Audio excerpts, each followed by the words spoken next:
Good evening, my crime family. How is everybody doing tonight? I hope you're all doing well. I hope you all had a beautiful day like it's been here. It was actually melting. There's like ice sliding off the roof, and my cat is like going crazy. Then she keeps wanting to go out, and I open the door and she sits there and looks out there, because it's still bright out. She likes to go out when it's dark. And it's getting lighter and lighter and lighter and lighter, later and lighter and lighter and lighter. Crazy cats. So, yeah, we have quite a show tonight. And we're going to finish this up, this drug addiction thing tonight. I thought there was more to be said about it. So I thought, better do something. Yeah. And another thing I just wanted to touch on quick, in the crime community, a lot of crazy stuff is said, and sometimes you get bad information and things get said, and but you know what? When you're friends, you work things out, and we're all grown ups. So I just wanted to touch on that. That's all I'm gonna say. Anyway. We got quite a show, and I want to say hi to my crime family. That's what I want to do. So, hello, Joey. Good to see ya. Kathleen, my girl. Good to see you. Nina, good to see you. Rach, my girl. Good to see you. Sweet and salty. Good to see you. And Leah, my girl, good to see you. Kat K, my girl, good to see you. Rondi, good to see you. And Ro, always good to see you. And Lila, good to see you. And Leslie, good to see you. And Robert, good to see you. And I'm sorry for what you're going through, Robert. I know what you're going through there, buddy. And Moonflower Laza, my girl, good to see you. I wonder if you got my email before I jumped on here. Love Tina, my girl, good to see you. Oh, Chukila Crime, good to see you, girl. I just got your email. I just read your email here shortly ago. And I keep scrolling up here. A lot of chatting going on. Crazy P, good to see you. And let's see. Thomas, good to see you, brother. Good to see you. And what else we got here? Lori, good to see you. Kim, boom. This heart's for you. And sweet and salty, I think I said. And my mind is actually pretty sharp tonight. Lucy's mom, good to see you. Dakota, good to see you. And I keep scrolling. Some chatting going on. That's a good thing. I like seeing that. I love to see that. Hope Floats, my girl, good to see you. Leah, did I say? If not, hello and good to see you, my girl. Eve, good to see you. Yeah, some good chatters out there tonight. Should be interesting. So yeah, we're gonna get into this whole drug thing, and I probably let out a little too much about me, I think, last time, because I had people slam me on it personally, so that didn't feel so good. But that was my life. So, and actually, it's made me who I am today in a lot of ways too. And what I've learned, you are one goofy cat. Jesus. It's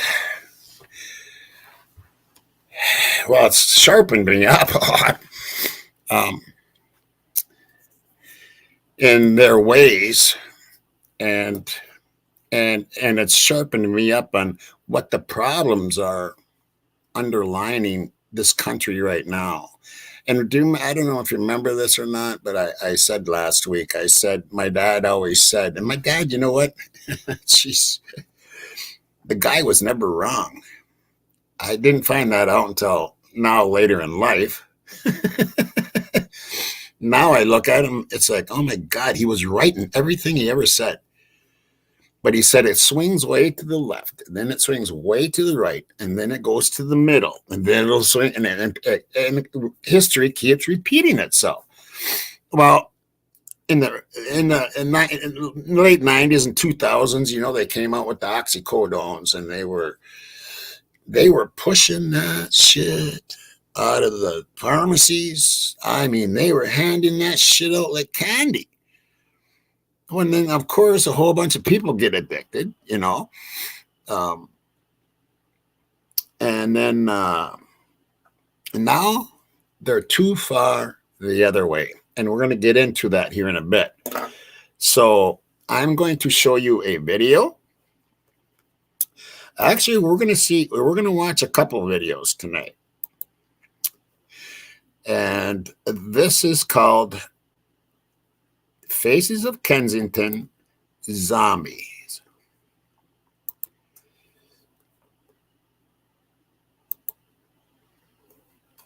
Get ready for this stuff.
I've watched so many of these, so many, and there's worse ones. These are human beings. These are human beings. These aren't fucking animals, man. And they're living like dogs in the street. And what does the government do? And then there's people, oh, don't give away anything. Don't give them anything. They're human beings. I don't get it. How can we turn a blind eye to this? To this?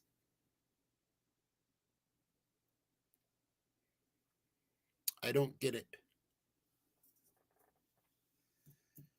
No homes, no hope.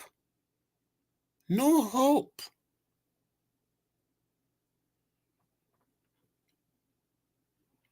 It's got to stop, and it's got to stop now. I mean, there's things they could be doing. There's things they could be doing. Number one, you know what? I've seen them. I've seen shows where they've interviewed doctors living on the street, homeless and addicted. They started prescribing themselves meds, got addicted, got caught, got released. They're still addicted. They can't prescribe themselves meds anymore. So where do they go? Lawyers on the street, homeless. And it's happening all across this country.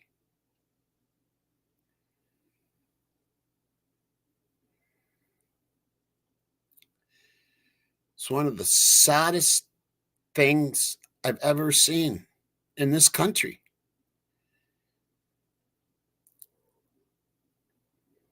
And there's things they could be doing. There really is. Swings way to the left, swings way to the right. When the hell's it going to go down the middle again? Give the people that are really in pain their damn pain meds.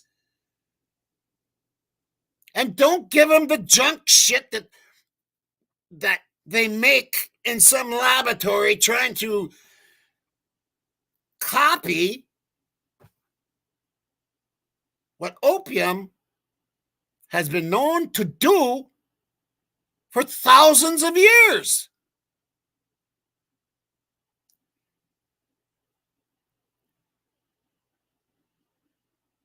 I don't get it. Start opening clinics, creating jobs, give them their pain meds, slowly bring them down. They can, you know how many, I drive around, even in this small town, I can't believe how many empty houses there is. They're empty. Nobody living in them. Yet there's homeless. What the hell? 1 + 1 isn't equaling 2, man.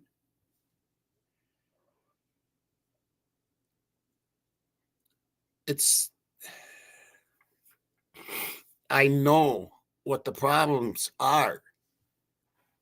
They've gone too far on one way now.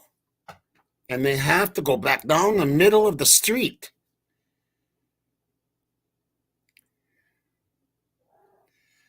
My dad, politically,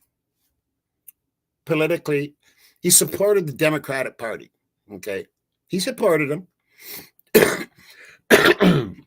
Hubert Humphrey was to our house. I mean, my dad supported the Democratic Party. But he also voted for Ronald Reagan. He voted for whoever was the best candidate that he felt at the time that was closer to the middle of the road. Because my dad liked it in the middle of the road. You can't be swinging left. When is humans going to learn this? Stop swinging. We're not on a swing. We're not on a swing. It has to be the middle of the road. And until human beings learn this, and I mean truly learn this in every aspect of your life, you have to be in the middle of the road.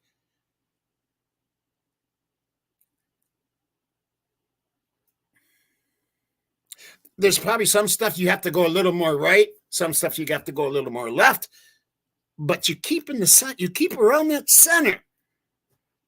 My dad was exactly, perfectly right.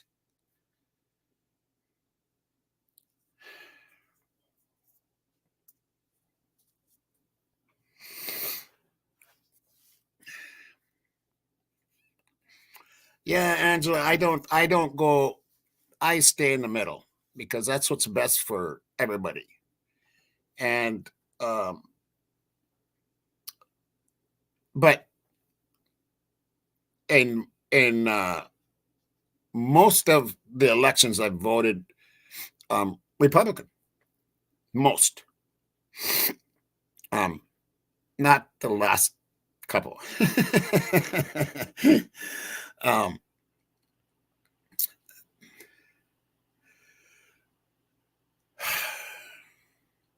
I used to be more conservative than I am now because and I don't like to get into politics. I just believe that right now at this time, there's too much help that is being needed. all the way around. Um, and drugs isn't the only problem in this country. Boy, it's just a mess right now. And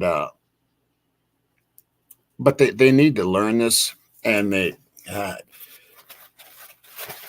Hope I ain't catching a cold because that pain in my neck that was going on. I talked to a friend, and I cacked it in until the 17th. He said I went and visited him, and I didn't even tell him about what I was going through. And he said, "You know what?" He said, "I had pneumonia."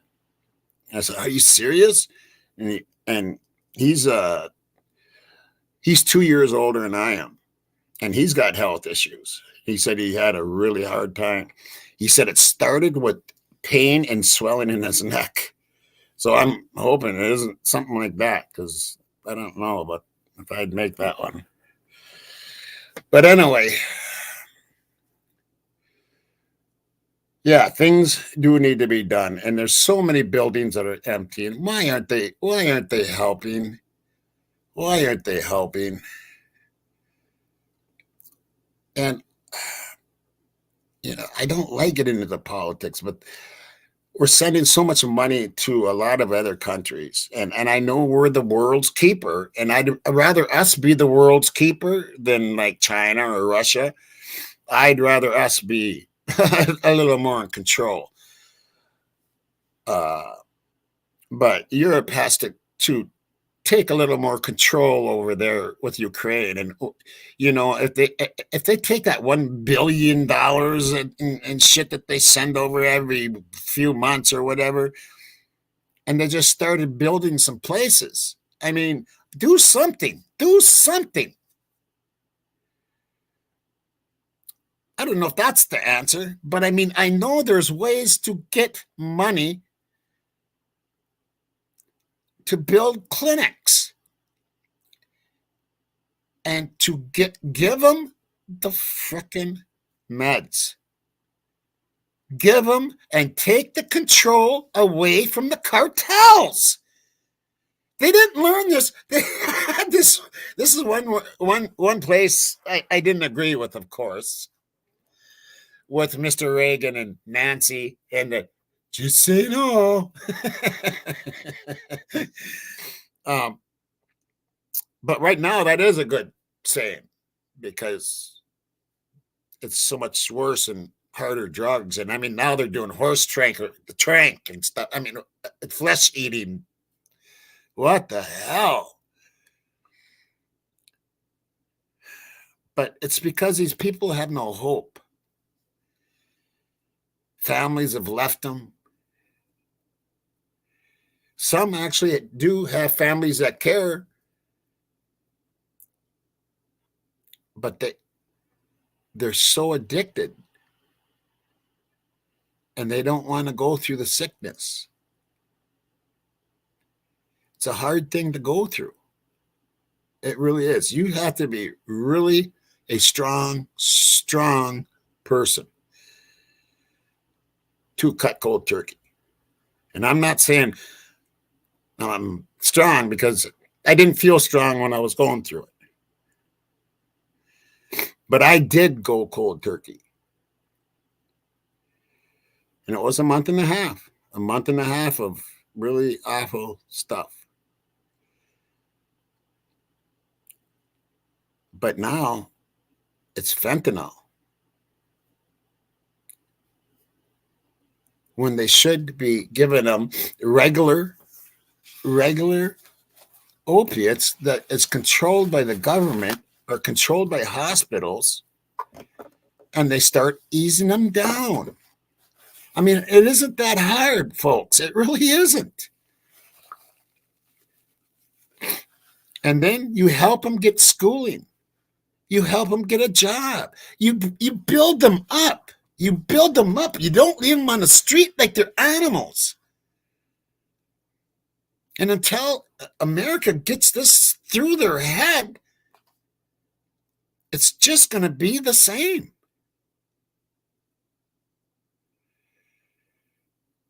Oh, Nina, congratulations. Love you, girl. Yes, yes. Yep, I did too. 3 months. Wow. Woo. Ah. Yeah, it's hot. It's not easy, is it? It's not an easy thing to do. Stay off, girl. Stay off. You got this, man. You got this shit. You got it now, man. Get a job. Get a job, and if you don't have one already, and do things that build yourself up. And don't take any crap from anybody. When someone tries to make you feel this small, which somebody just did to me here just a few days ago, telling me I wasn't a man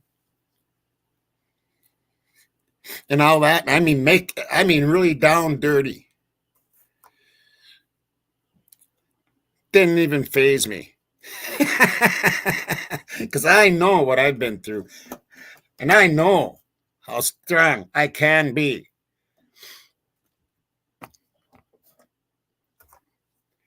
But yeah, it's it needs to be addressed, and that's, I guess, is what's getting to me, is because it's not being addressed. And I've watched these videos now, I bet you, for a year and a half, maybe two. It's probably actually three, because I'm old and time goes by so fast you don't even know. You know what I mean? Yeah, I bet you it's been 3 years. And it doesn't seem to be stopping or even getting better. It's getting worse. Doesn't make sense. Hey Zach, how you doing, brother? I did send you an email today. Good to see you here, brother. Let me say some highs here a little bit more. Angela, good to see you. And Sherlock, always good to see you. And Nina, really good to see you. And Fallon, my girl, good to see you. Zach, it's good to see you back, brother. And Kathy, okay. Yeah, it's just Ro, good to see you, girl. And that's my thoughts today, And the only way it's gonna right is that people start going to these places where you can talk to your senators, your congressmen, and start writing them and say this needs to be addressed, and put down your idea and how to take care of it.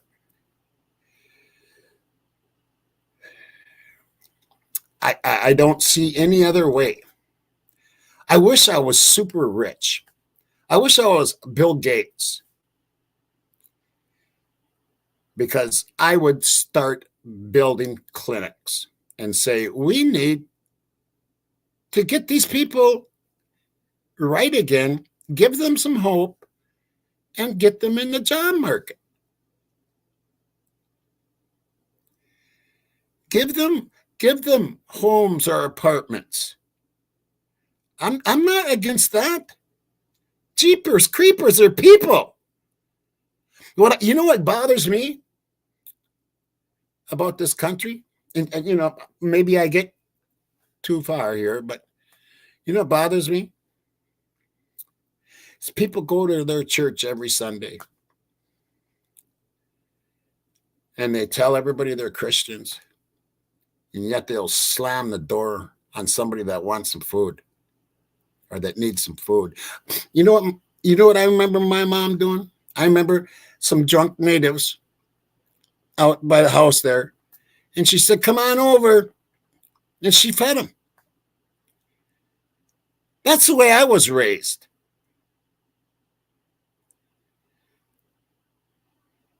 You don't turn human beings down. And if you're gonna be Christian, what would Jesus do? You ask next time you don't want to help somebody, you ask yourself that question.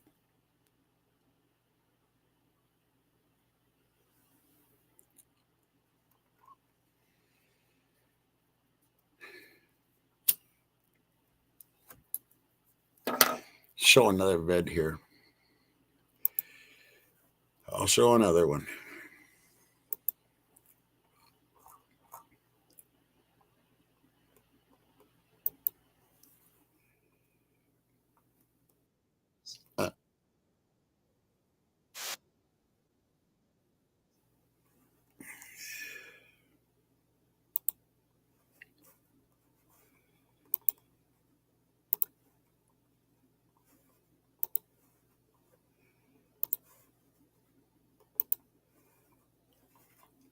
main government building, a snapshot of America's fentanyl crisis.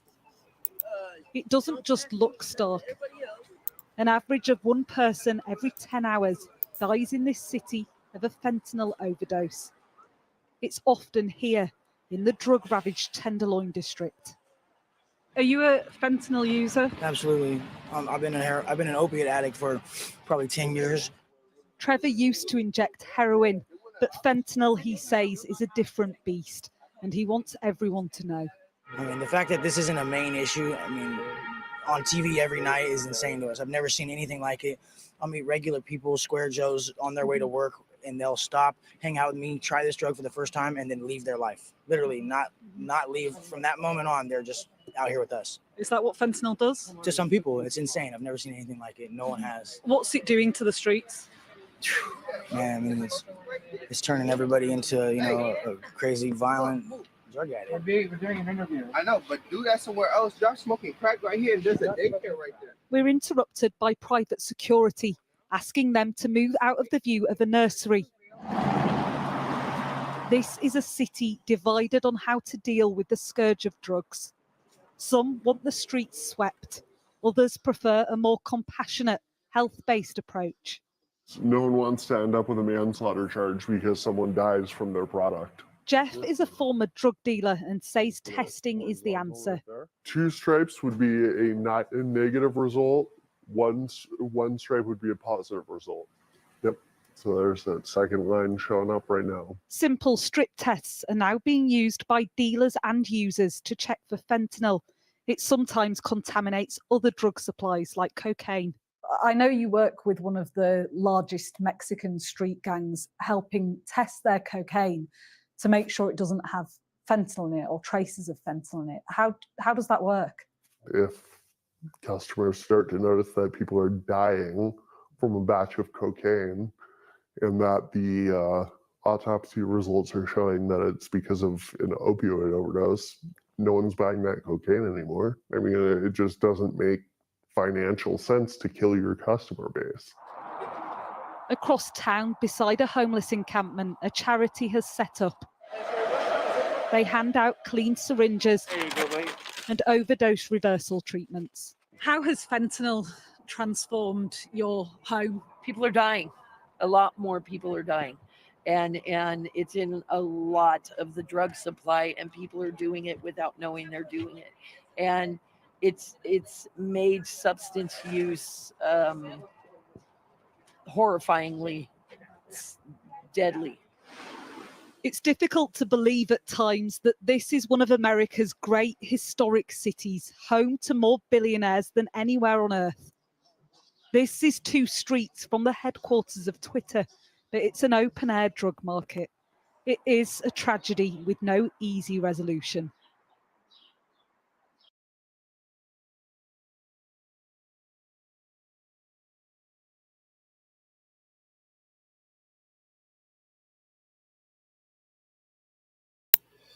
Yeah, and I mean, it's getting so bad.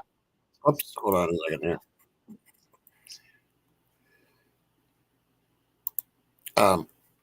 It's getting so bad that other countries are reporting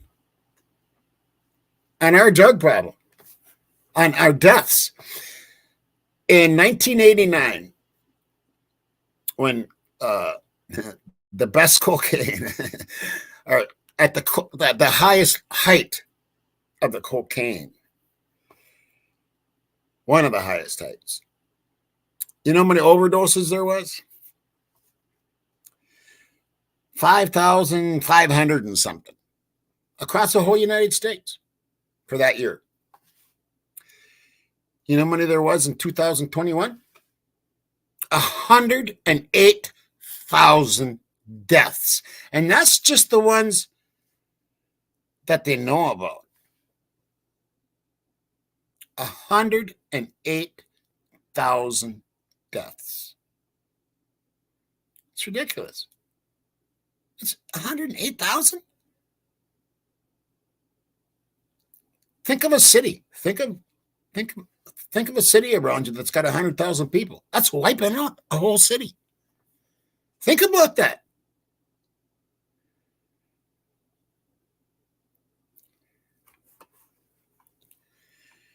ridiculous. And that, I mean, it is. It's totally uncalled for. The government has enough money to help. They don't want to help, it seems. They don't want to help. And that's even sadder yet, because these people could, and a lot of them, and I'm saying a lot of them came from the job market.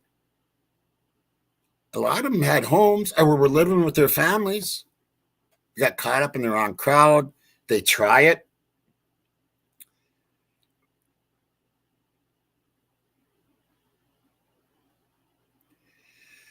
Something needs to be done. Something needs to be done. And, when is it going to end? When is it going to end? When are they going to start? It seems like there's some organizations getting together saying something needs to be done.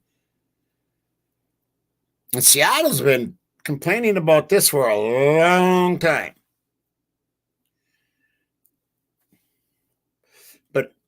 And some places are building like temporary shelters and stuff like that. That's a good thing to see, but it can't stop there. It can't stop there. They've gone too far one way about the pain crisis, because there is people that live with pain and they don't want to live with pain. I'm talking, some pretty good pain. I know this personally.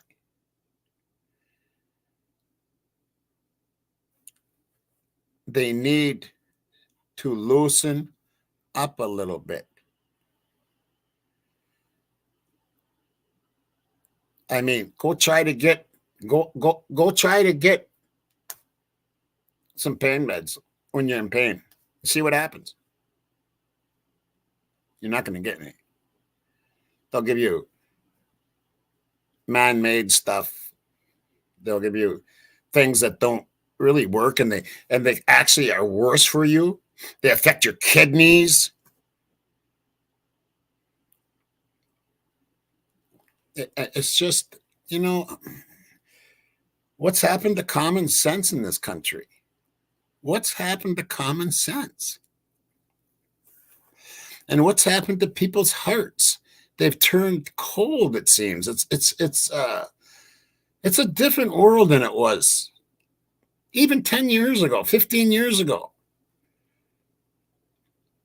And it's kind of scary. It's kind of scary. Let me see what else I got here, because I think I had one more.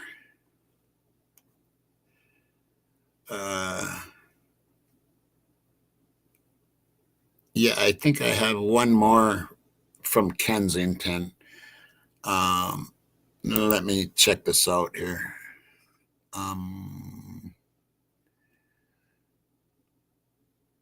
What am I doing? Oh, I can't do it that way. Oh, I'm glad I didn't do that way. I would have shut the show down. Okay. This is the kind of the second to this first one I showed. This is kind of the second part, and that this will be the last one that we watch here.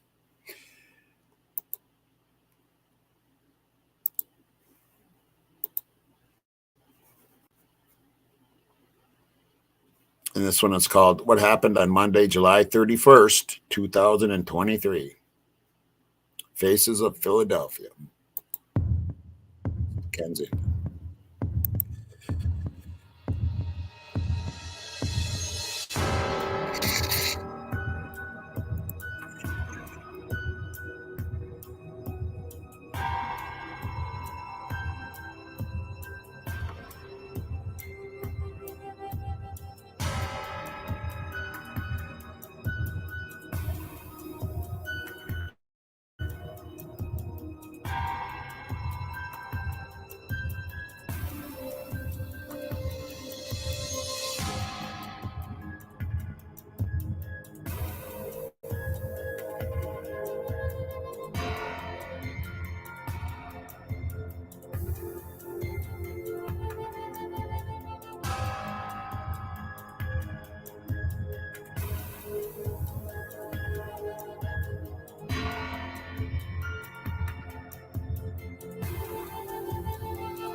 Okay. Um,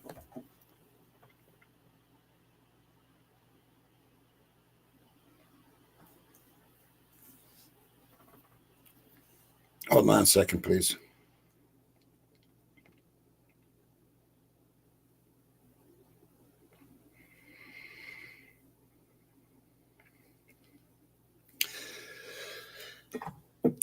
Gotcha. It'll be taken care of after. Now I'm gonna show you something also that I've watched a lot of shows on, and I haven't watched them for a while. But it has nothing. I want to get away from that because to me, I can't handle any more of it. And I've showed you a lot of Kensington in Pennsylvania, there in Philadelphia. But this is going on everywhere. Go look. You want to see it really? I didn't want to go to like L.A. or Seattle. I didn't even want to show you that bad. And this is bad enough. But there's a place in the United States, and this might be an upper. I don't know. We'll see. Has anybody ever heard of Slab City? Got it. Anybody ever heard of Slab City?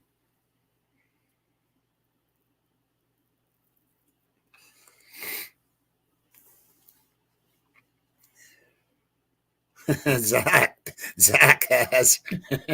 Yep. Well, you're gonna learn about Slab City tonight. Okay. This is a place in California. All right. They built themselves a city. There is no laws. There is no police. They run their own shop, man. And they built themselves a city, and it's called Slab City. I've watched quite a few shows on it. It's quite amazing, actually. It's quite an amazing place. I want to visit it someday. A lot of people go visit it just to see it. And I got to show you this. I have to show you this. I haven't watched this video. I just thought of this in the last few minutes. I thought, you know what? I got to show them Slab City. And I ran across this one that looked kind of positive. So I think I want to show you this. And you'll learn what Slab City is about. And this one is called Meet Sophie of Slab City. And here we go. I've been wanting to talk to you for a while. I went out there and found this young lady at one of the little vendor shops along the road. Her name is Sophie, and let's go out and talk to Sophie and find out a little bit more about her and her fascinating story. And yeah, we're heading out to the slabs Monday morning. Beautiful day, kind of windy, but it's all at my back. I'm in George Strait. It's going to be a good day. So let's go out and talk to Sophie.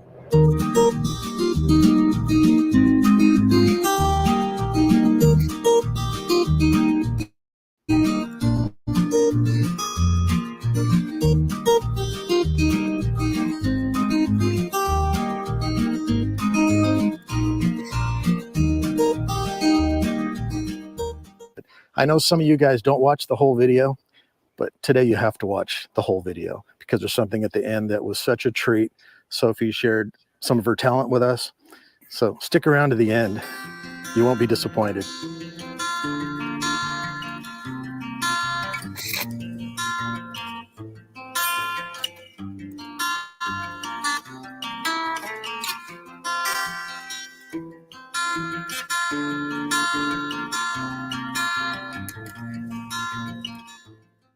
Well, here I am trying to get into Slab City, but the first time I have ever seen this today, a train is blocking the road.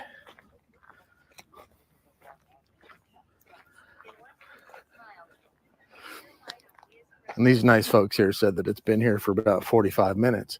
I called Sophie on the inside. She said it should be moving soon. But that's interesting. A train just sitting right there in the middle of the road. A warm summer night on a train bound for nowhere. Trying to go to Slab City and talk to Sophie. But I can't move an inch because I'm sitting at the train tracks waiting for this train to move. It might be a while. There's a camera up there. Oh, geez. Oh my goodness. Yeah, I figured we're here at the intersection, see what there is to see right I here. know. Well, But we there's- walked over here. That's what I That's thought. kind of funny. They have Yeah. a camera. It's not like that important of a place. I mean, Well, who's there's gonna- nothing worth stealing or wrecking around here. What the heck? Yeah, it's like that's kind of. I mean, there's only unusual. what, 4 trailers over there? Private property, no trespassing. Yeah. Now, let's not let anybody get in there. But they planted these beautiful little trees along. Well, here we have an old architecture piece here, an adobe home created by some people from Nyland's distant past, the Nyland ruins, I guess. That's not very interesting. So everybody, the train moved, and we are here with Sophie in Slab City. How's it going, Sophie? Hi, good. Well, thank you for allowing us to come out and visit you. Yeah, you're welcome. Thanks for coming out. Oh, cool. How long have you been out here? I've been out here 3 years and I've been in this spot for 2 years. So what was the initial catalyst that fueled you to come out here to Slab City? Well, I was living in Ohio and then I was homeless in Ohio and then we started living in a van and eventually I just, through traveling ended up out here and decided to stay out here. So you were one of those van lifers Yeah, for a little while. living in a van? For a little while. That seems to be America's fantasy now, to Yeah. get a van and go across the country and Yeah. live in a van. And there's so many YouTube channels that people are doing that. And I think people are fascinated. Mhm. But people are more fascinated with life out here. Really? I think so. Because, the rest of the country doesn't have a Slab City. And so you That's enjoy it true. out here? I do enjoy it out here. Now you can squat lots of places in the rest of the country. There's lots of patches of woods where no one's going to bother you or even know that you're there, which I've done that also. But it tends to be really lonely and you dodge the cops all the time. So it's nice that out here we have a community and we're sort of like allowed to be out here, right? Like where I live, this isn't actually technically Slab City. I'm about 2 miles away and it's on private property. But there's been camps out here for decades and, no one seems to mess with us or really kick us off. Yeah, this is a fantastic little place you have here. Thanks. It's so different than most of the people in the slabs. It's almost like a vacation spot on a tropical island. We've done a lot of work on it.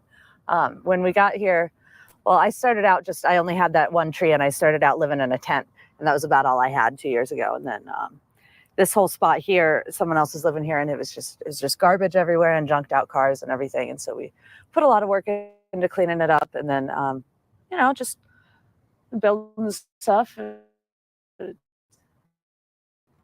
This looks like a movie set almost. like Friends in the slabs. Thanks. We just got this little garage area and the sink and everything. We just got that built a couple weeks ago, Cool I is think. that? You could almost put up a big cloth screen here and get yourself a projector and have movie night out here. That would be neat. That'd be neat. We need to work on putting a roof over it is I think our next thing because that'll be important in the summertime. Oh yeah, absolutely. Yeah. And Dot, she's got a really neat thing. Have you ever visited her pool? Yeah. And where she's got drapes and layers that keep things cool in the summertime. Yeah, she's got a cool spot over there with her little workshop in the pool area. By the way, hey Dot, we'll see you soon. Hey Dot. So what is so when you first came out to the slabs, you said you lived in a tent. What was the biggest challenge that you had when you first came out here? Biggest challenge that I had. Because it's a big change of lifestyle. Well, I was I'd already lived in a tent and I'd already been homeless and lived out in the woods and built my own camp in Ohio. So that was actually a lot harder than it is here because it was really cold there. Yeah. And so I don't know. So you were kind of accustomed to off-grid living. Yeah. In the first place. I think not having a vehicle is probably the most challenging part because it's 2 miles up to the slabs. It's 2 miles down to Nyland. So there's a lot of walking involved. Yeah. And most of the people out here that I found that have vehicles, they just become thrashed. Yeah. Before you know it. Yeah. So many people have said, yeah, this was my car. And it's just sitting there. All the parts are gone and all of that. But, it's hard on cars, all the dust and dirt and, The lovely maintenance of the roads out Mhm. here as So- well. So where are you from originally? I'm from Dayton, Ohio. Dayton, Ohio. Mhm. Yeah.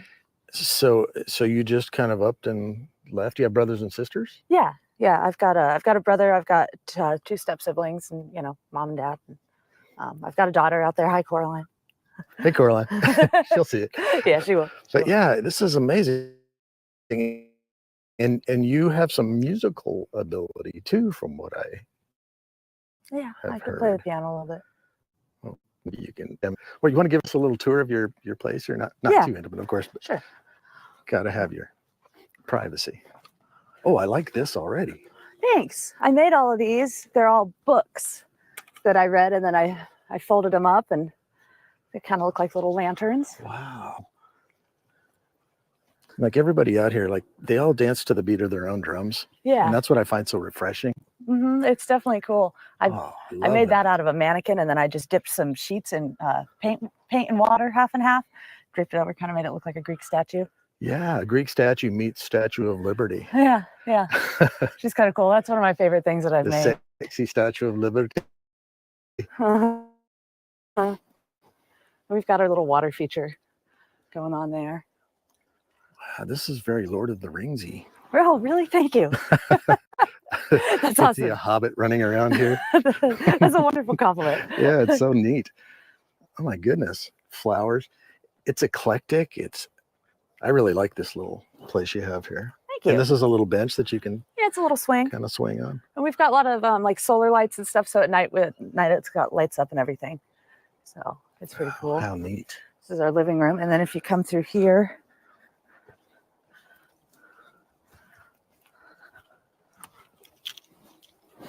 and that's just the bathroom. It's there, but we don't need to put that much That's attention cool. to it. Oh, little walkway. hmm And then we haven't done anything with this tree yet, but I kind of think I want to put formal dining room in it because I just think that'd be kind of whimsical. So this is your plot too. Yeah.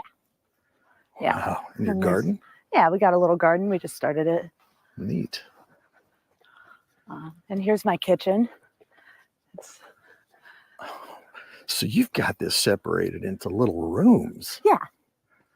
I feel like Hull Hauser on California's Gold right now. My goodness. yeah, I found a gallon of pink paint out in the desert, and so I just kind of went So I with see it. you have Hell. Is this Hell's Kitchen? Yeah. Shout out to you, chef. Wow, how cool.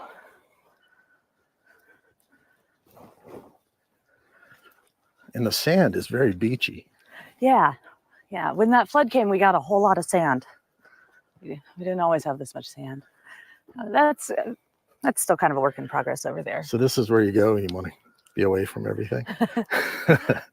So that's like a bathroom thing right there. It's going to be a shower. Oh, neat. We just don't quite have it all set up yet. Cool. I say cool a lot. I say cool way too much. And this is your music room? Yeah, that's my piano. And that's just like a little closet over there.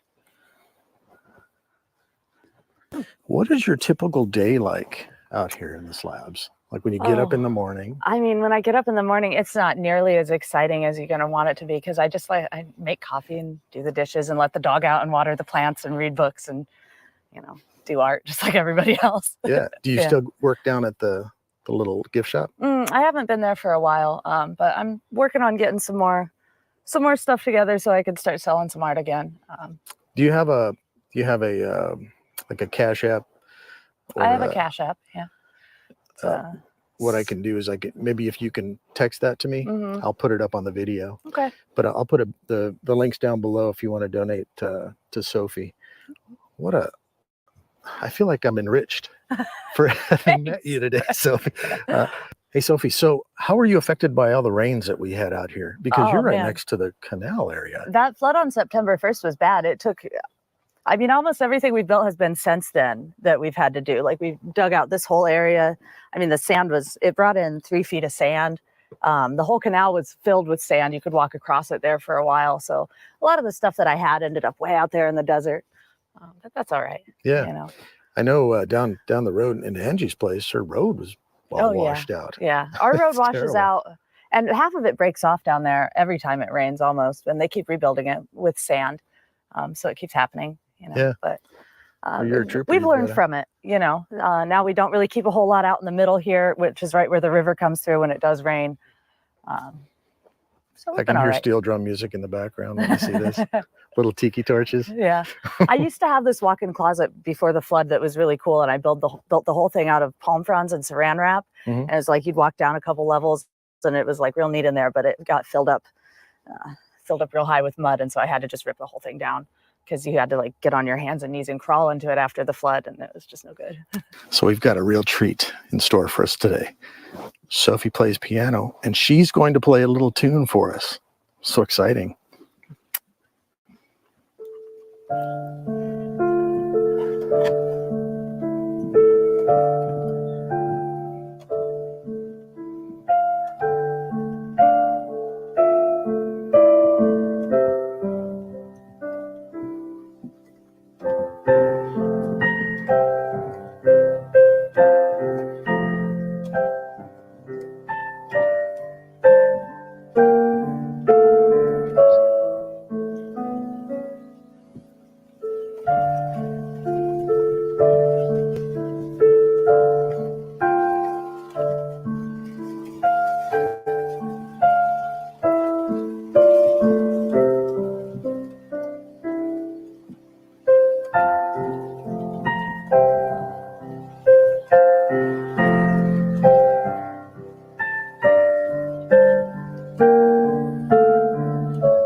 Beautiful. Thank you so much for your support, everybody. And thank you, Sophie. And remember, embrace the positivity in your life. Get rid of that negative thing in your life, whatever that might be, negative people, negative everything. Because I always say it, life is too short for anything but joy. And we'll see you next time. Thanks again, Sophie. Thanks. See ya. Positivity in your life. Get rid of that negative thing in your life, whatever that might be, negative people, negative everything. Because I always say it, life is too short for anything but joy. And we'll see you next time. Thanks again, Sophie. Thanks. See ya.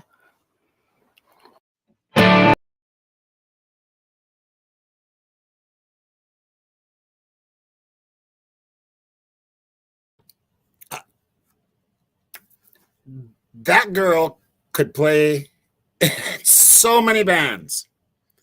I don't even know if she realizes how many bands are always looking for good keyboard players. But look what she's done with her life. Had nothing, and she's happy. And that's what matters. Find your place. Find your place. Zach, find your place, buddy. Find your place, man. Even if you have to go to Slab, man. Build yourself a place. Have your place. But you got to get clean first. I'm sure you know it. that to me was fucking awesome. I'm going to show you a little more, though, because she's a couple of miles from the actual Slab City. So, and I see when I was looking during while that was playing, I was looking at some more stuff, and JLR ran a video on Slab City like a month ago. God, he hits everything, doesn't he? That guy. Oh my God. And he was there, of course. I'm going to call that guy one of these times and say, take me with you on a dang road trip. Okay, so I'm going to show you one. I'm going to show you real Slab City. Okay.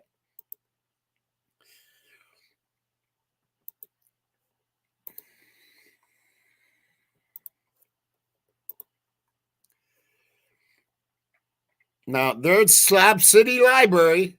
Everybody look, there's a Slab City Library. Okay. Like I said, it is quite something. Check it out.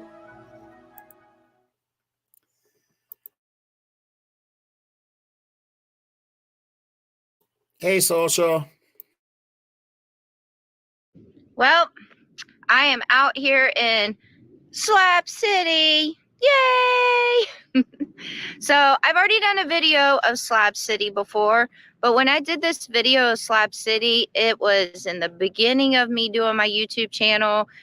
I knew nothing about filming, videoing, these furry little microphones that block the winds out and stuff.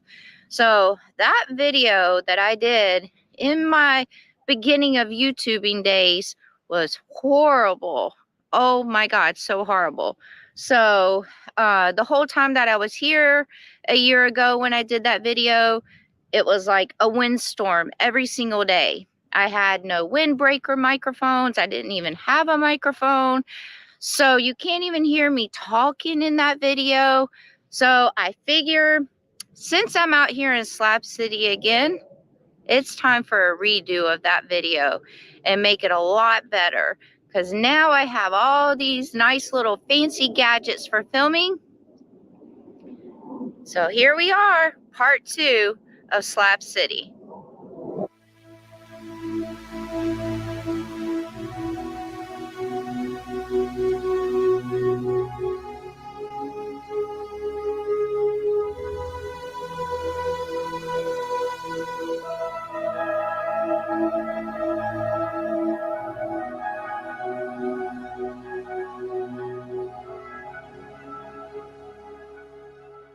So as many times as I've been out here to good old Slab City, I've always come to this place every time I've come out here, but I've never filmed it. I don't know why I've never filmed it, but I've never filmed it.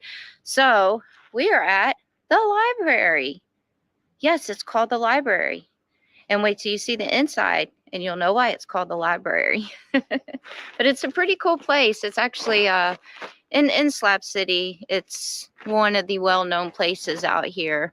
But yeah, let's go check out the library.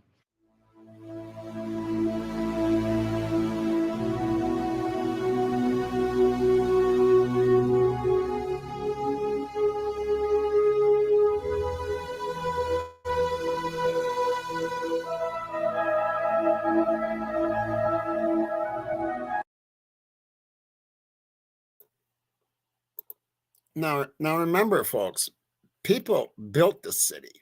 I mean, people that lived there. They took stuff they found in the desert, they brought stuff there, and they built this city, Slab City.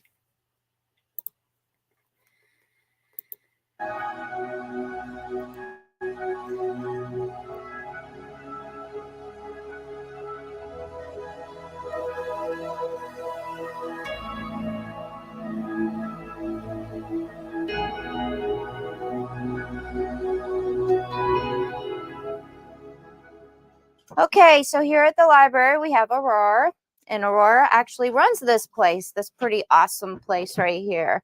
How long has the library been around? Through different iterations and people since 98. 1998? Wow. Yeah. And do you guys like actually, hence the name library, do you guys actually like, you know, rent out the books and stuff like? Yeah, so there's no library cards, no due dates. If anybody sees anything they like, they can just check it out. They don't even need to return it if they can't or don't want to. We do operate solely on donation, but it's not required. And stuff, Yeah. so. Do you take donations in also of like books? Yeah, that's how we get pretty much all of our books. Yeah, solely. Hate to interrupt here, but now here's an idea, right? Check this out. You know how much land is out there that they do nothing with? Why don't they go and get buses and get those people off the street? Give them some tools, give them some wood, have them build some places, maybe build one building that is the clinic, and you slowly wean them off out in the desert in a slab city. Not that slab city, a ways away from that slab city, because they've worked hard to build what they've got there now. But this stuff can be done. There is so much land out there. And look at, people can build lives out there. Isn't that better than being on the street and being messed up on drugs?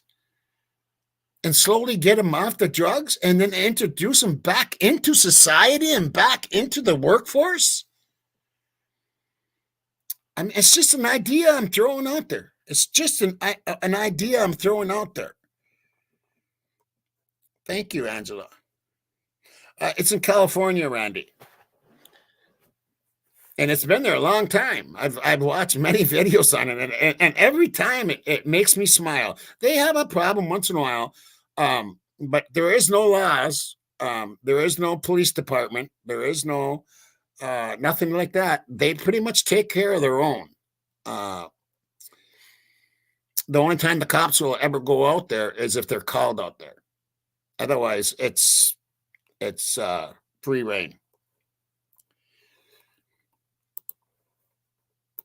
Either like monetary or book donations, and then we also do VHS and DVDs. Oh, Games. VHS.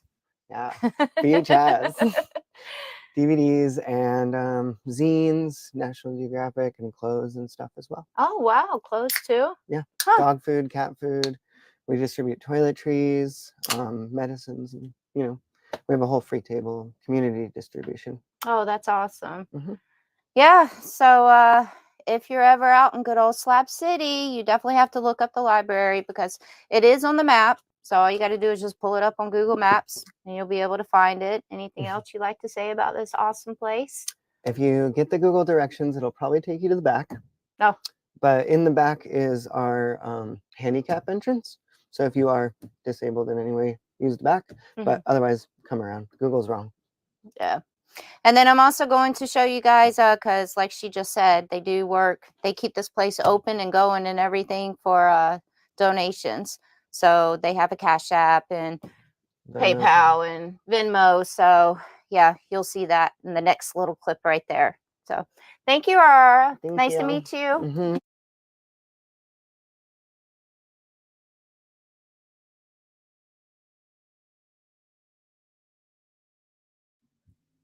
So out here in Slab City, everything is off-grid living. They don't have any water.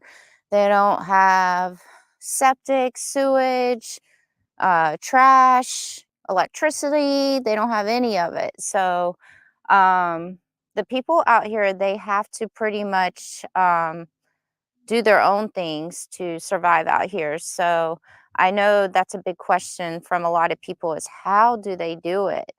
Obviously, a lot of people do the off-grid lifestyle and everything out here is off-grid living. So my friend Cause, who is at the Fallout Shelter Eco Village, I'm actually going to give you guys a tour of his place because he's been out here for a very long time. So he has pretty much everything set up for all his off-grid living. We're going to show you how he uses the water, how he has goes to the bathroom, takes shower, cooks. He even has a projector with a big, huge movie screen. So it's pretty cool. So this is going to answer your questions about how everyone is able to live out here. So let's go get a tour with Community Cause. So we're going to start with the kitchen. Do you want to explain your whole setup with the kitchen? Well, the first thing about the kitchen that I'd like to explain, especially living out here in the desert, is we have two things that you're never going to get rid of, and that is ants and mice, and both of those things suck. So rather than having my food inside where I live, I have a complete trailer devoted to my kitchen, as well as I mainly do outdoor cooking these days, but I do mainly, that's like a pantry these days, I guess.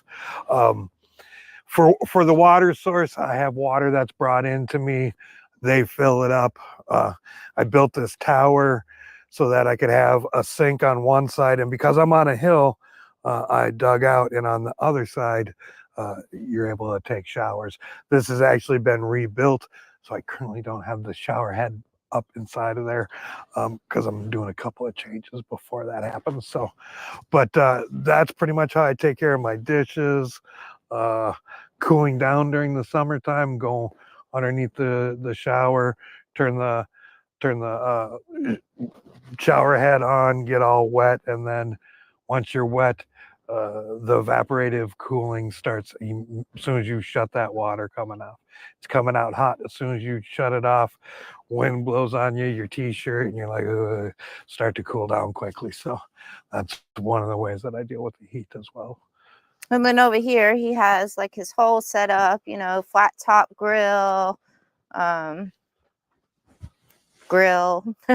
he even has a smoker, because Kaz does a lot of cooking for the community out here. So, and then, do you want to show us, talk about your composite toilet that you have?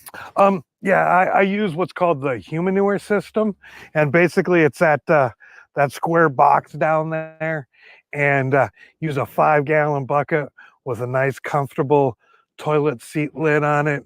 You go down there, you make your deposit, and after you're done making your deposit, throw some sawdust on it. And in other areas, what you would do is just make a big pile and let it compost down.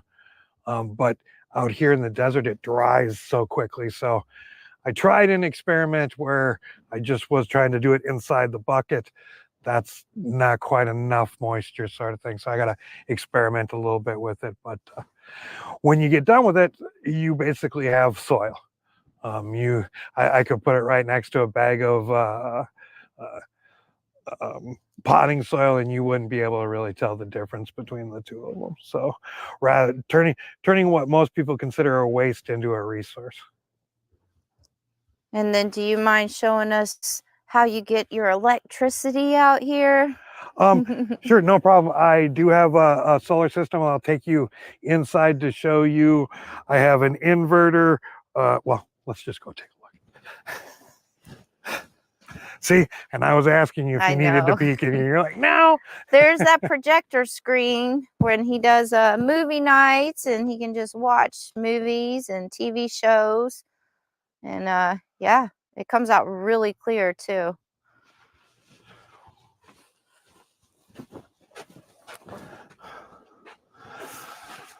So on the inside, protected from rain, I have, this is my charge controller, which brings the power from the solar panels in and puts it down into the batteries, where when they're in good shape, they hold the energy for me to use throughout the day and whatnot.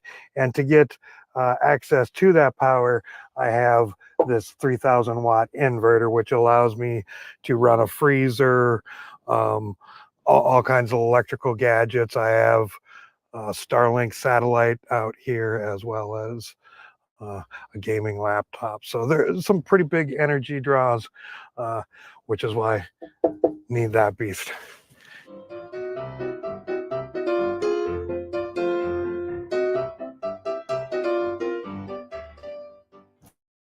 I have 6 100-watt solar panels. I started with one and slowly just started to add to it until now I have 6, and they definitely could use a dusting off, because that's when they're dirty like that, they don't get nearly as enough power as they can when they're fully clean. Well, thank you very much for showing us your property and how it's done. Anything else you'd like to add on how you guys survive out here? Oh, I don't think so. The summer is harsh. Yes, it definitely is. The summer is harsh. It's not for everybody. If you do end up watching my channel, I make it look easy. It's not.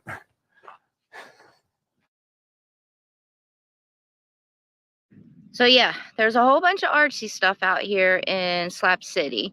And this little place right here, it's a whole bunch of shoes right here on trees and everything, and it's called Tree of Souls. Hence the word souls, shoes. But yeah, so a lot of people just come and throw their shoes right here, and kind of just looks like a little art little thing too that's going on right here. But also, if anybody needs any shoes, they can just come here and see if there's some shoes in their size, and they'll have some shoes. So it's pretty cool.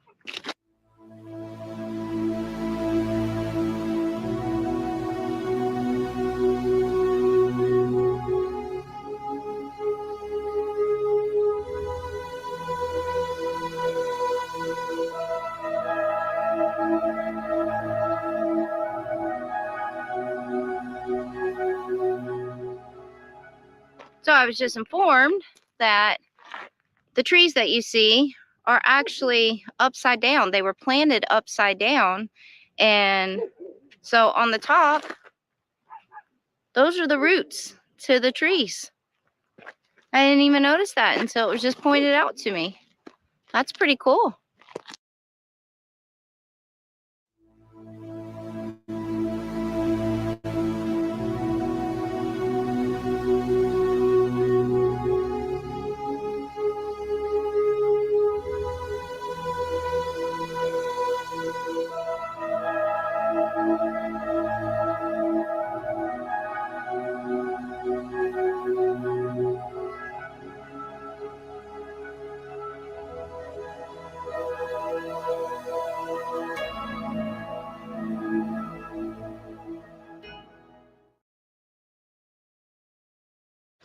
Okay, so if you've seen anything about good old Slab City, then you've heard about this place right here, East Jesus.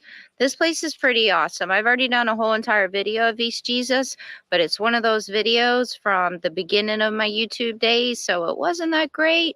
So I'm here again at good old East Jesus. So this place is pretty awesome. What it is, it's a bunch of art out here, and all the art is like just basically donated junk.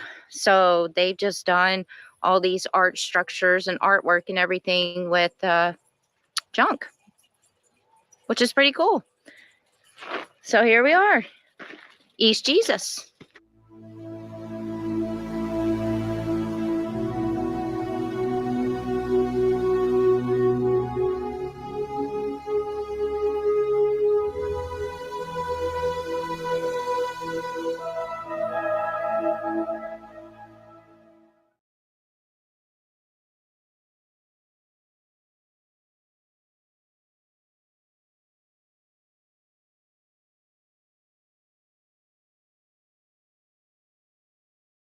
Okay, I'm sitting here with the owner of the range, and if you've seen any videos of Slab City, then I'm sure you know what the range is.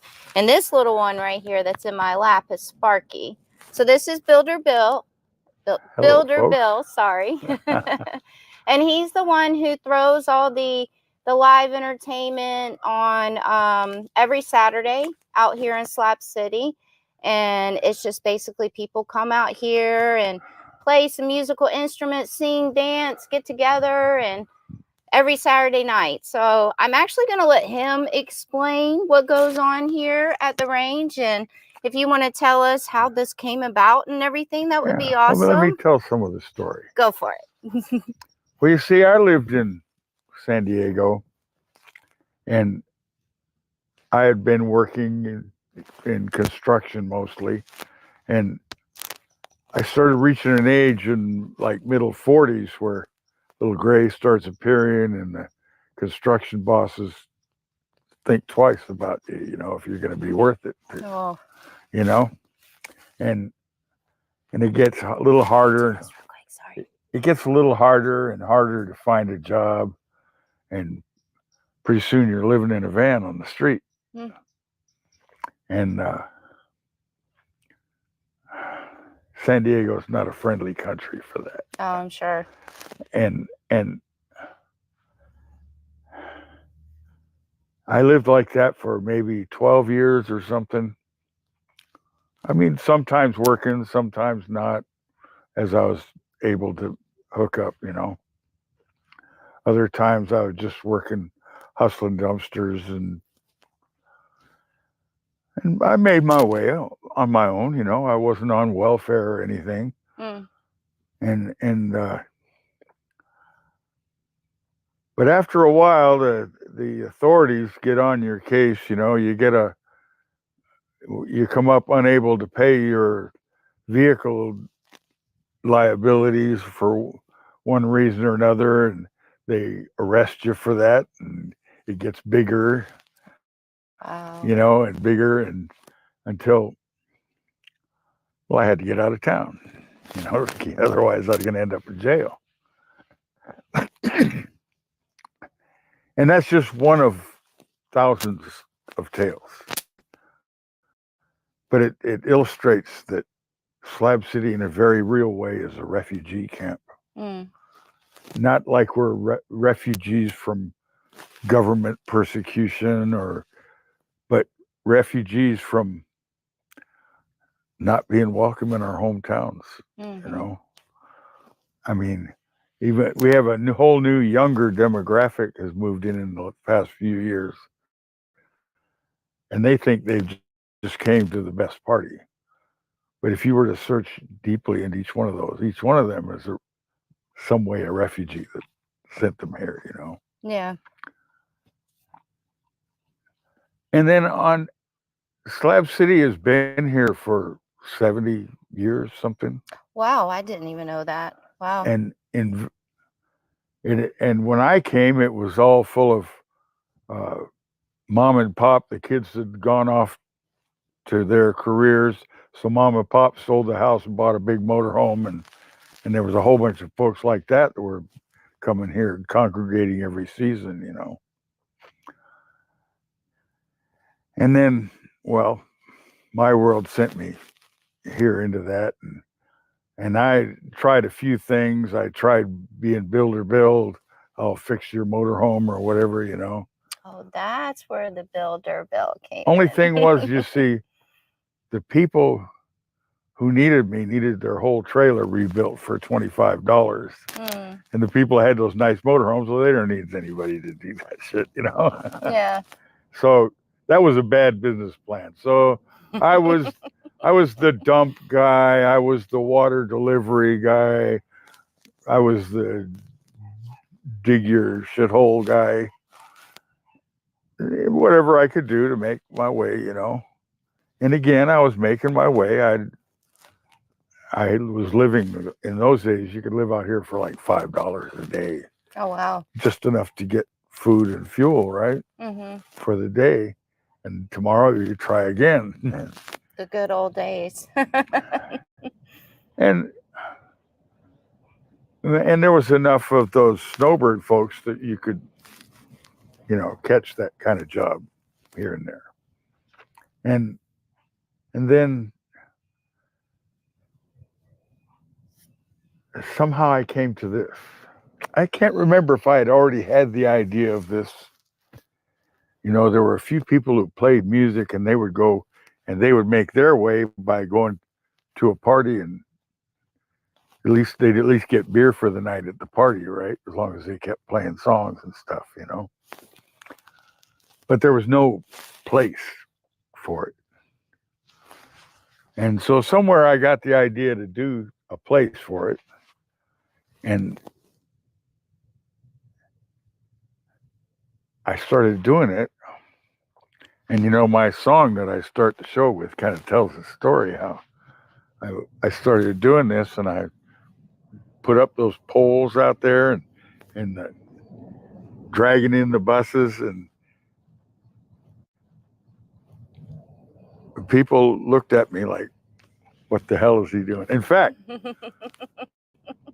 the woman that come into the picture had sat over with a friend who used to live over there across the street, and she looked and said, who the hell's going to make a country bar out here? You know? So she thought I was crazy before we ever met, right? But then when I started doing it, the first night there was 100 people here. Oh, wow. The first night? Wow. The opening night, New Year's Eve, Wow. 2002. And there were adventures too. Somebody got stuck with a cattle prod. Somebody's waving a gun around. Oh, goodness. Threatening somebody. All in that first night. Whoa, man. What a night. But it proved the idea all in that one moment. Oh, I'm sure. Yeah. You know, that all that many people showed up. And of course, so in those days, the stage hadn't been built. So we just had, you know what a poor boy is? It's a lawnmower motor. Actually. Poor boy is a lawnmower motor with the alternator on it, right? Okay. Well, we had one in the front to work the lights and one in the back to work the music. You know? Oh, wow. And the music we had like, you know, a hot dog stand, come get your red hots at the swap meet, you know, the little box amplifier. We have one of those sitting on a stereo speaker, 2 of them, right? One with a guitar and one with a microphone. That's funny. It's on the bare cement out here. And 100 people showed up. Wow. Wow. It was all home built stuff, you know. And piece by piece, it's come, you know. The stage, if you look at the stage, you see the wood curling up there. It's because it was all built out of found lumber. Oh, nice. And then this was just a big slab, right? This, when it was a military base before, was one of the mess halls. Oh, okay. Wow. Yeah. That makes sense why it's such a big slab. Yeah. There are 4 of them just like it. Okay. And that was 20 years ago. Wow.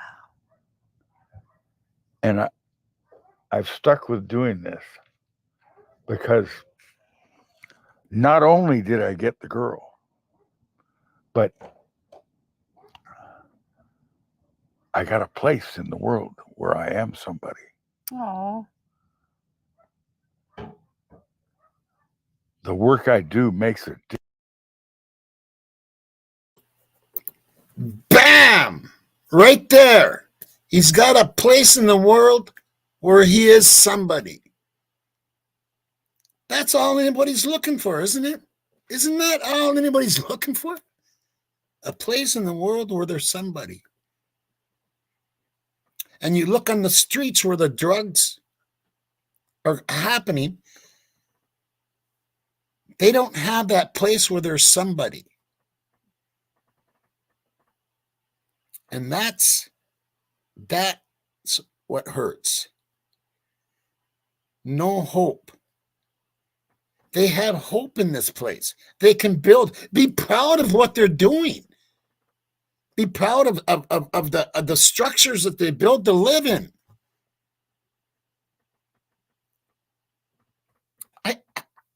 I swear this is a great idea to get them people off the streets and buses. Have some places out here for these people.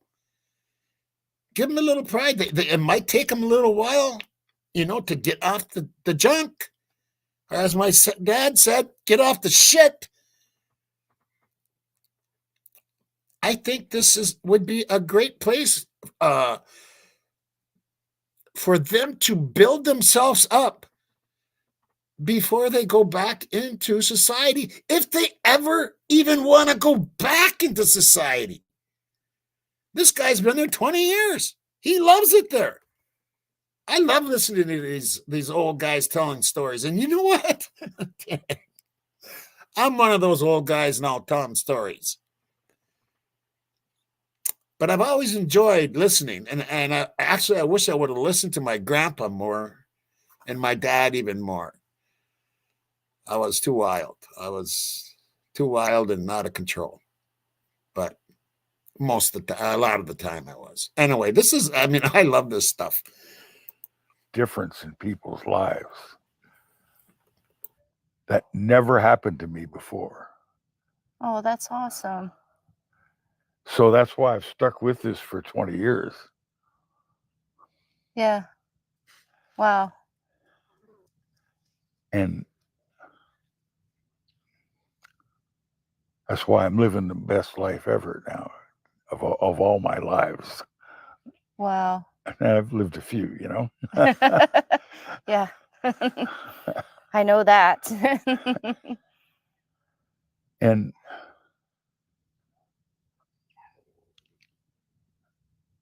well, that's the key of it for me, is I am somebody here. And I never dreamed that I would be this. I never thought of really being a musician. I never thought of owning an establishment. So you weren't even a musician when you started this or anything, huh? Well, I was always a shower singer. Okay. Well. You know, a loud one. Yeah. Of course, I think we all are. Shower singer, car singer. and so it was always in me. And music is in.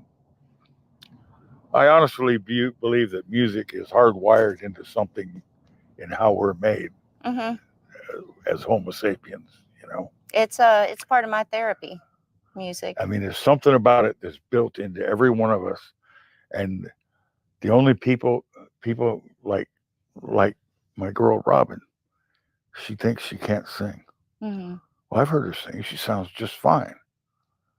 You know, but she's something taught that in her that I have no talent for music, right? You know, well, for one thing, talent is how good are you at something? Well, you get good at stuff. The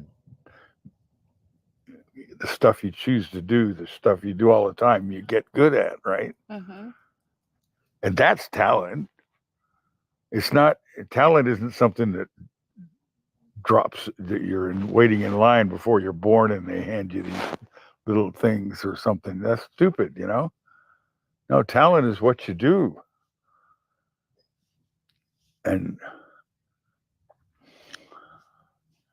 so any doubts of my talent is where I feel like I've been too lazy to do the proper amount of work to be good at it, you know?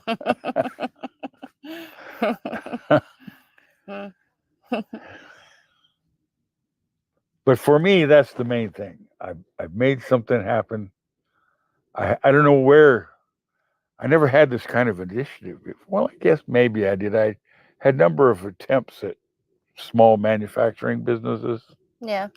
That all failed for being underfunded, me being too ignorant and naive, and those kind of things, right?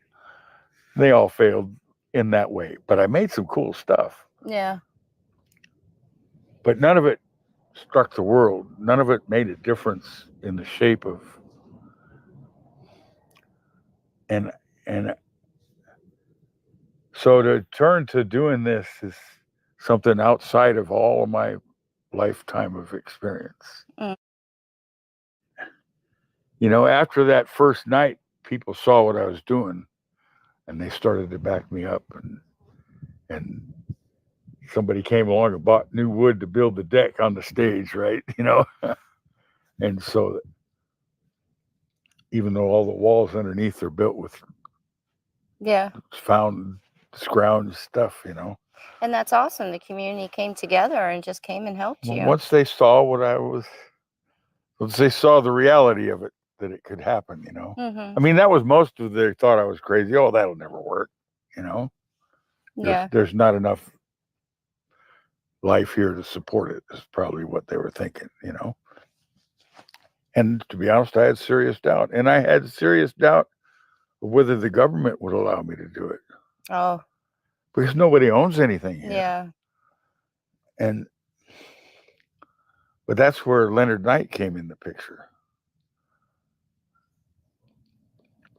I used to, in the days when I was doing whatever odd job I could find, an occasional thing, and that would be to go work carrying buckets of mud or Oh, awesome. stuff, whatever for him, you know. And Leonard Knight is the guy that did Salvation Mountain, by the way. Yeah. And at that time, Salvation Mountain was already like 17 years old or something. Oh, goodness. Wow. You know. And so I in connecting with him and doing that kind of work, and I started to see that yes, the world doesn't like us, but they seem to let us get away with whatever we want out here. You know. And it was true of him. And so I said, well, okay, well, he's got away with it all those years. Maybe I can too. So then I started investing more in myself to it. Leonard got old, had to go to a home, and they started forming a nonprofit to take care of that. Right. And because Leonard and I had maybe 20 experiences together over 10 years or something, you know. But he remembered me when they were doing that, forming that. So I ended up being part of Salvation Mountain, which is a nonprofit corporation. There's long stories to be told there too. Oh, I'm sure. But each of those things, it's like who else could do it, you know? Yeah. It needs me to do this. So then I started being a broader person in the community, you know?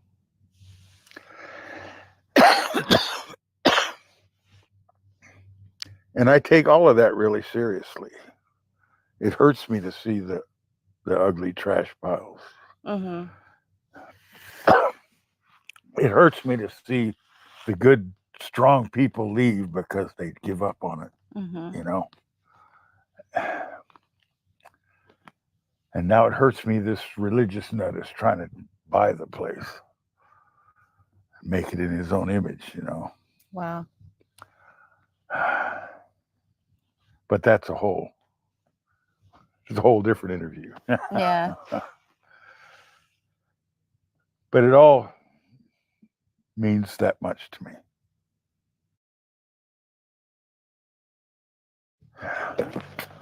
And it hurts me that I'm old and I'm not going to be able to see things through, probably. The time scale of things is going to be longer than a man's life, you know. Yeah, but you'll be leaving a nice legacy here.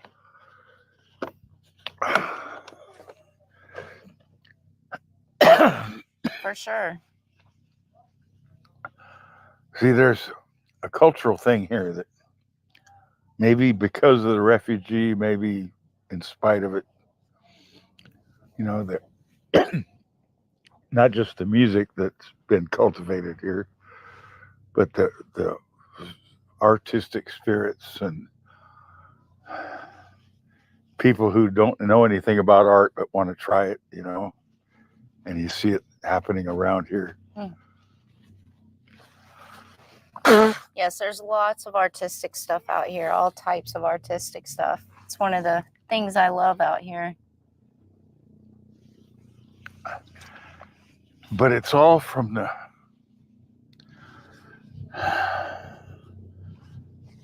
the spirit of desperate people recovering their lives, you know.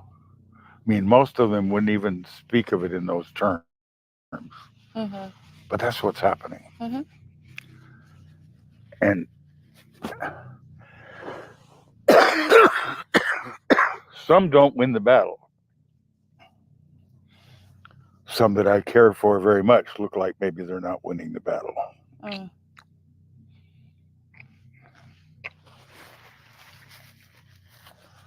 But all you can do is save yourself, and maybe, you know, I look at myself as my part in the world's battle is to keep some joy, some, what are we alive for, you know, and to give some of that, nurture some of that in the world, you know. Yeah.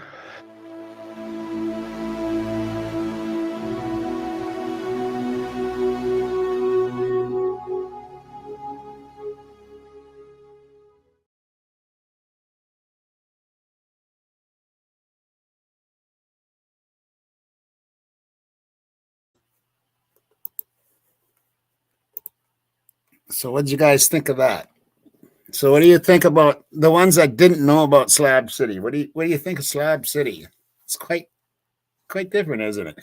And he was talking about the art culture there. And I've seen so many videos on this Slab City that art is a big thing there. And I got to tell you something. Uh, you know, whenever you see, like, I just got to warn you, because there's people out there that don't want you to have art and culture and stuff like that, and that is something we need to keep. And culture as human beings and art as human beings, we need this kind of stuff. And and it's tough for artists. It's very, very tough. And I was very lucky to be naturally talented in guitar, in music in general. In my first band, I was the drummer. Okay, I mean, I can play keyboards, and I can play tuba, trombone, drums, bass guitar, guitars. I mean, pretty much anything. And it came from my grandpa. My grandpa, from on my mom's side, he was a music teacher, and he could play anything. And he was in a band, and I don't know if I've ever told you this story. He was in a band called the Gooseberry Falls Orchestra, and back in the 20s, the swinging 20s, right? And they gigged all over the place. And when he I'll tell you this story first. The last time I seen him was 1991 at a family reunion. And he goes, "Tommy, are you still playing that rock and roll?" I said, "Yeah, Grandpa, I still am." And he goes, Good, you keep playing." Here he was, like, he was 91 years old. He was 91 years old, and he was proud that he had a grandson that was playing rock and roll. Yeah, he played. Yeah, Sudi. Yeah, it was a small orchestra, but it was a little orchestra. I mean, they had like French horns and stuff, and and but they played the swing kind of stuff, and but then where was I going to go with this? When he passed away, we found in papers set lists, and that was awesome. Set lists, that bands make up the songs they're going to play that night, and that was really cool. But we need to keep our art and our culture, and I'm really happy about this Slab City. And of course, there's problems, and it's not easy living. You have to work to survive there. And I think that would be the best thing for some of these addicts. wean them off and have them work and have them build a place and have them know what it means to have some hope. And when they build something themselves, they have some pride in it. And I think that's really important. I think that's important. People need to have hope. People need to have hope. Anyway, I'm over 2 hours. And I didn't even have anybody on panel. I didn't see your answer, Kayla, on that, but I will be.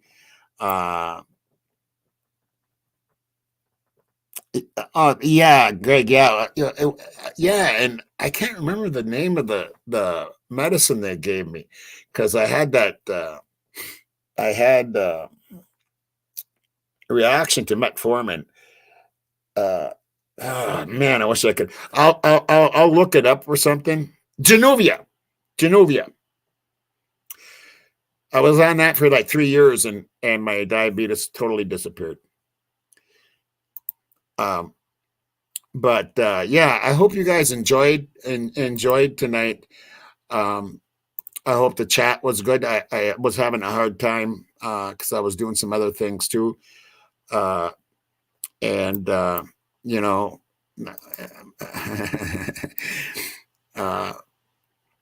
My subs, you are my heart, and my mods, you are my soul. And until next time, rock and roll.